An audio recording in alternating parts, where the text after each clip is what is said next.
Hello students. मैं आज थोड़ा सा लक फैक्टर के ऊपर बात करना चाहता हूँ। भाग्य और कर्म के ऊपर बात करना चाहता हूँ। दुनिया के बारे में तो मैं बहुत ज़्यादा नहीं जानता हूँ, लेकिन जहाँ तक अपने देश और जिस एरिया से मैं बिलोंग करता हूँ, पूरे देश की भी मैं बहुत ज़्यादा नहीं जानता हूँ, लेकिन जिस एरिया से मैं बिलोंग करता हूँ, हिंदी भाषी जो एरिया है, वहाँ के ज़्यादातर लोगों का मानना है, और मैं कहूँ तो 70 से 80 या 90% से भी ज़्यादा लोगों का ये मानना है कि हमारे साथ जीवन में जो भी हो रहा है वो किस्मत से हो रहा है, और जो भाग्य में होता है, जो लिखा होता है वो ही होता है। इवन मैं आपको बताना चाहता हूँ कि लोग इतने भाग्य के भरोसे चल रहे हैं और भगवान के भरोसे चल रहे हैं। भाग्य के भरोसे मैं दोनों को थोड़ा सा एक ही उसमें मानता हूँ। तो भाग्य के भरोसे चल रहे हैं। देखिए आप रोड पे देखिए, आप रोड पे भाग्य के भरोसे चल रहे हैं, भगवान के भरोसे चल रहे हैं कि लिखी होगी तो मौत आएगी।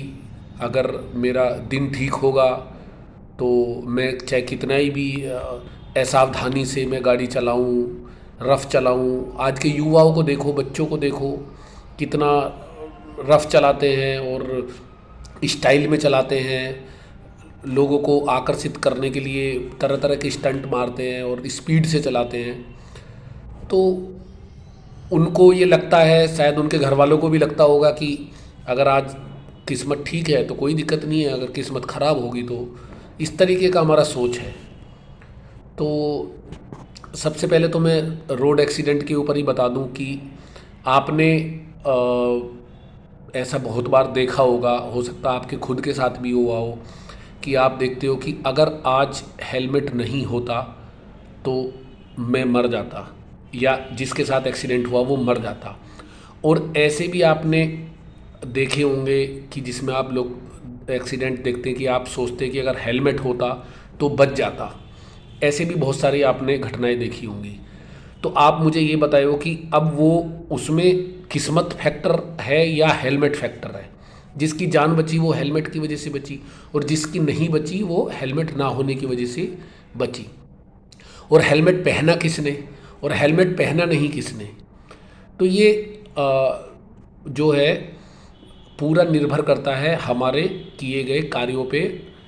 तो अगर हम सावधानी से चलेंगे, मैं मानता हूँ कि रोड पे चलोगे तो एक्सीडेंट होने का रिस्क तो है, अगर आप सावधानी से चलेंगे तभी भी रिस्क है, लेकिन वो जो रिस्क है वो रिड्यूस हो जाता है जब आप स्पीड लिमिट में चलते हैं, जब आप हेलमेट लगा के चलते हैं, सीट बेल्ट लगा के चलते हैं, जब आप ट्रैफिक रूल्स का पालन करते हैं, और दूसरों को भी आप एक क्या है, हमारे देश के लोगों में थोड़ा सा ईगो बहुत है, सेल्फिशनेस बहुत है, और वो आपको रोड पे ज़्यादा दिखाई दे जाएगा।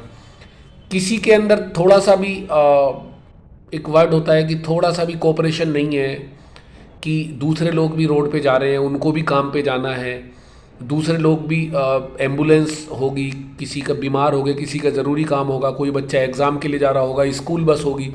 तो थोड़ा सा भी हम दूसरों के बारे में सोचते नहीं हैं, और हम जल्दी में रहते हैं, ट्रैफिक सिग्नल तोड़ते हैं, दूसरों को नहीं निकलने देते, खुद आगे निकलते हैं। उस चक्कर में कहीं में आपने बहुत बड़े बड़े शहरों में, दिल्ली, नोएडा, गाज़ियाबाद और मेरठ, आपको बड़े बड़े जाम भी मिल जाएंगे, और गाड़ियाँ ठीक से निकल भी नहीं पाती, क्योंकि सब लोग जल्दी में हैं, एक दूसरे के बारे में कोई सोचता नहीं है, और वैसे हम लोग भाग्य के भरोसे चलते हैं। तो मैंने आपको एक उदाहरण दिया कि इसमें भाग्य का कोई फैक्टर नहीं है, ये हमारे द्वारा किए गए कार्यों के ऊपर ही वो रिजल्ट, मैक्सिमम रिजल्ट उसी पर निर्भर रहता है, और बाकी का दूसरों के कार्यों पे। अब हमने कुछ कार्य किया, लेकिन जो सोसाइटी में और लोग हैं, जो रोड्स पे और लोग चल रहे हैं, उनको भी वो जो जिस तरीके से वो कर रहे हैं काम, एक्शन वो कर रहे हैं, तो उसका भी कहीं ना कहीं असर हमारे भी साथ जो होने वाला है उस पर ज़रूर पड़ेगा, क्योंकि हम इस सोसाइटी का हिस्सा हैं। और एक स्टूडेंट ने मुझे बोला, सर ठीक है, आप बोलते हो कि रोड पे हम संभल के चले, इसमें भाग्य का फैक्टर नहीं है, लेकिन एक प्लेन क्रैश का जो अभी रिसेंटली हुआ था और उसका उन्होंने एग्जांपल दिया कि वो प्लेन क्रैश हुआ तो उसमें जो लोग ट्रैवल कर रहे थे उनकी क्या गलती थी, या जिस बिल्डिंग में वो घुसा जिसमें स्टूडेंट पढ़ रहे थे उनकी क्या गलती थी। तो जो प्लेन में बैठे थे, प्लेन तो हवा में उड़ता है और हवा में उड़ने का रिस्क तो जो लोग ट्रैवल कर रहे हैं उन्होंने उठाया है, ये रिस्क उन्होंने उठाया है।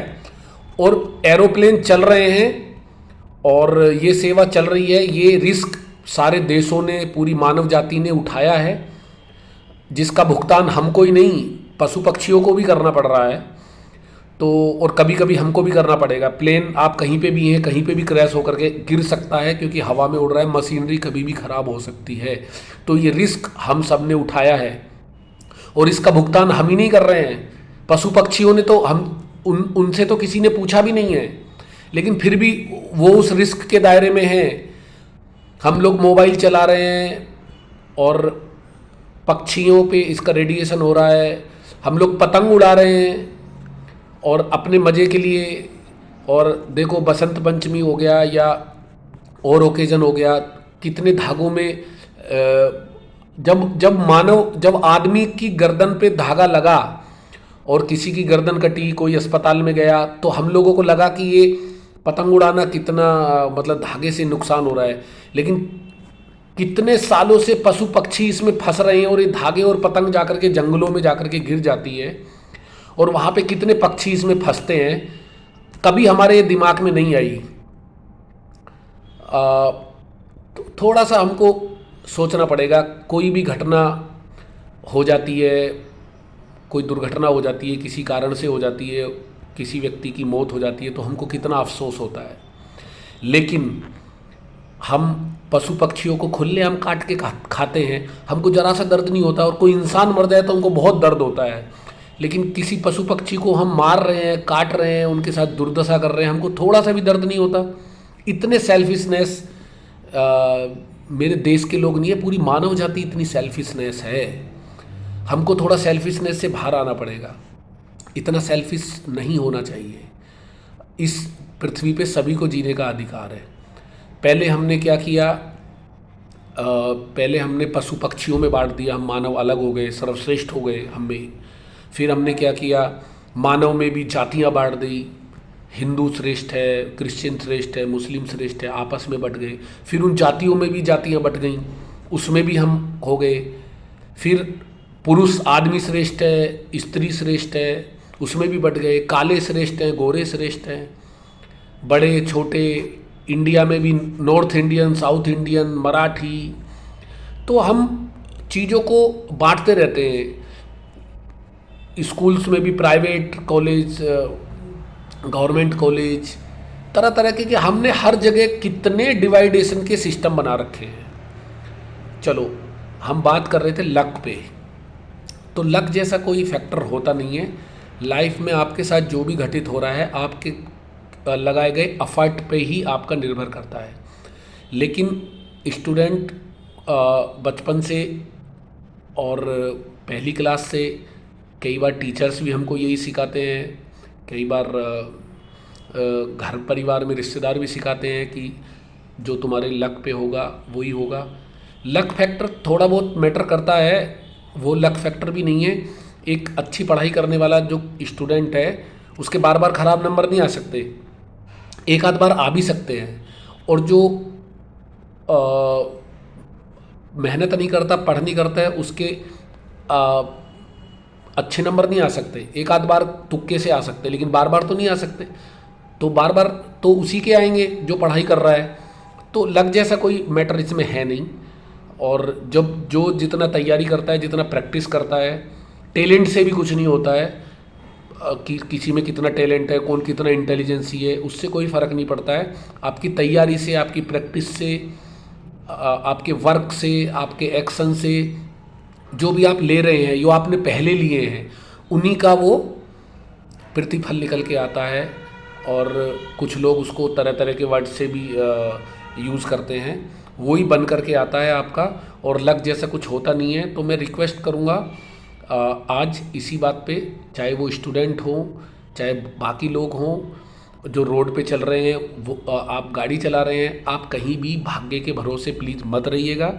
आप अपने भरोसे रहिएगा और जितना हो सकता है अपने दम पे सही डिसीजन लीजिएगा, सही कार्य कीजिएगा, तरीके से चलिएगा, ताकि अ, आप अच्छा उसका फल पा सकें, अपने टारगेट पे सफल होंगे तो आप अपने कर्मों से ही होंगे। और जहाँ पे भी आज हैं वो आप अपने कर्मों से ही हैं, कोई लक आपको खींच के नहीं लाया है। ये क्या है कि आपका एक जो आप चल रहे हैं लाइफ में, जो आप कर रहे हैं, और जैसे लोगों से आप मिले हैं, जिस लोगों ने आपको ज्ञान दिया है, वो सब जो आपने कहानियाँ सुनी हैं, रामायण महाभारत और बहुत सारी कहानियाँ सुनी हैं, उनसे जो जो आप सीख रहे हैं उसी से आपको लगता है कि लक से होता है, ये होता है, लेकिन ऐसा कुछ भी नहीं है। अगर लक से होता तो भगवान श्री राम ने, आप देखिएगा कि पुल बनाया समुद्र पे, तो भगवान राम चाहते तो पूरी सेना को पार करा देते, लेकिन उन्होंने कर्म का रास्ता दिखाया और पूरी वानर सेना के साथ मिलकर के पुल बनाया, पत्थर डाल डाल करके ब्रिज बनाया और फिर सेना को लेकर के गए। तो कर्म उन्होंने, और ये तो हमको पता नहीं कितने साल लगे होंगे उनको वो पुल बनाने के लिए, तो उन्होंने कितनी मेहनत से वो किया और वो रास्ता दिखाया। इवन हर कहानी में भी हमको ये दिखाया जा रहा है, लेकिन हम अपने कंफर्टेबल जोन में रहते हैं और जो हमको कंफर्टेबल लगता है उसी के अनुसार हम चीज़ों को ये बोल देते हैं कि ये लक से होता है, लक से हो गया है। जैसे हम दोस्त हैं, एक दोस्त पढ़ रहा है तो दूसरा दोस्त उसको डराता है कि यार छोड़, क्या होगा पढ़ने से, कुछ नहीं है, जो भाग्य में होगा होगा, चलाओ, सिगरेट पीते हैं, चाय पीते हैं, कुछ खाने चलते हैं, खेलते हैं। तो वो दूसरा वाला भी डरा हुआ है और वो चाहता है कि ये मेरा दोस्त भी आगे ना बढ़ जाए, और तो वो दूसरे को भी डराता है कहीं ये हमसे आगे ना निकल जाए। तो इस तरीके से हम एक दूसरे को डराते रहते ताकि दूसरा वाला बंदा हमसे बेटर ना हो जाए। और कभी हम भाग्य का रास्ता दिखाते हैं, कभी कुछ दिखाते हैं, सब अपने अपने स्वार्थ के अनुसार दूसरों से बातें करते हैं। तो be strong, believe in your self, अपने आप में भरोसा रखें, कर्म करें और सब अच्छा ही होगा। बहुत ज़्यादा सोचने की ज़रूरत नहीं है कि मिल जाएगा, लेकिन आप अच्छा करेंगे तो आपके साथ अच्छा ही घटित होगा। और लक के बारे में ना सोचें, इससे क्या हो रहा है, हमारा खुद का, हमारे परिवार का, हमारे सोसाइटी का नुकसान हो रहा है भाग्य के भरोसे चलने से। अलग अलग जगह पे, चाहे वो रोड्स पे हो, एजुकेशन पे हो, बिजनेस पे हो, या अलग किसी क्षेत्र में हो, चाहे गेम पे क्यों ना हो, तो ये सब इससे नुकसान ही हो रहा है, इससे कोई फ़ायदा नहीं हो रहा है। प्लीज़ कर्म के रास्ते पे चलिए और सही कर्म करिए, सही फल मिलेगा। जय हिंद।